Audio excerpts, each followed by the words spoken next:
Hello, and thank you for watching my book critique 4. This is Dana Wells. So for my book critique 4, my feature text is If You Plant a Seed by award-winning author and illustrator Kadir Nelson. It is a 2015 picture storybook.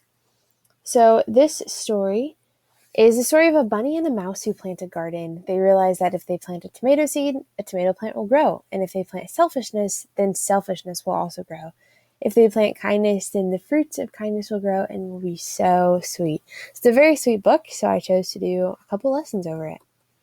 My first lesson is an informational writing lesson. After reading If You Plant a Seed, the students will be split off into groups to discuss the different types of birds present in the book. Can they name the different birds? The students will begin researching the different birds native to their area, focusing on types of food and seeds they eat and where they build their nests. The students will then create an informational presentation using Buncee.com to share what they have learned about the animals, which I will show you on the next slide. The presentations must include informational writing, descriptive language, facts and pictures about a variety of birds. A rubric will be provided for this assignment, just to make sure that it is within the Common Core state standards for third grade. And one of the standards that I chose is at the bottom to write informative explanatory text to examine a topic and convey ideas and information clearly. So here's an example of mine if you click on this link, but I went ahead and pulled it up for us. So here's the Buncee I created. What birds are in my backyard? I went ahead and I did a picture of cardinals, what they like to eat, their size, and then where they nest. I also did golden finch, chickadees, and blue jays. And all the pictures, they have the option where you can hyperlink. So then the students can do transitions and all sorts of different things through Buncee. Mourning doves, woodpeckers, and then what type of birds are in your backyard.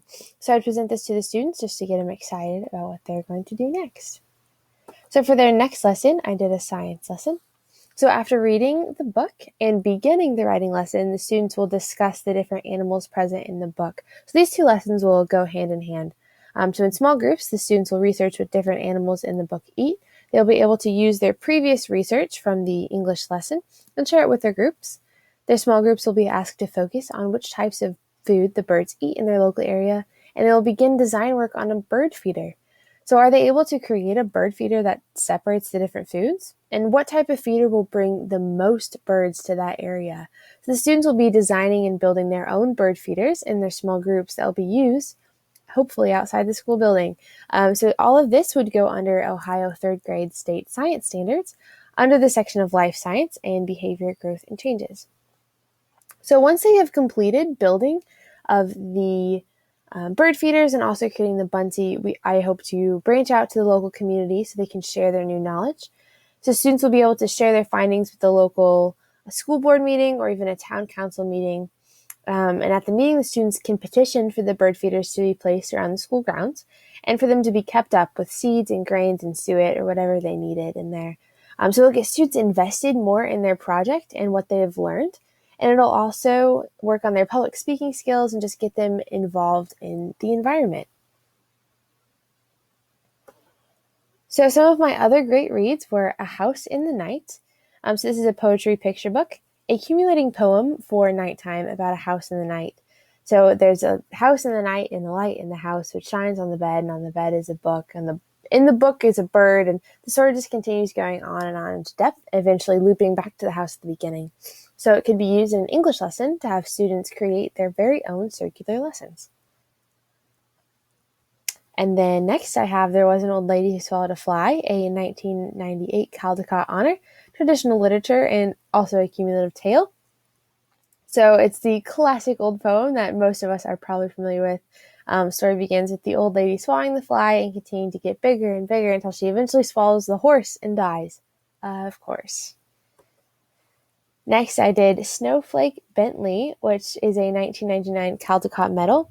It is a biography. It's the story of Wilson Bentley, a man who just loved nature, and from a young age he tried to capture the beauty of snowflakes, but he never could draw quick enough. When he turned 17, his parents bought him a camera. He ended up devoting most of his life to taking pictures of nature, but snowflakes were his favorite by far. So the book includes the story of his life while also incorporating facts along the way.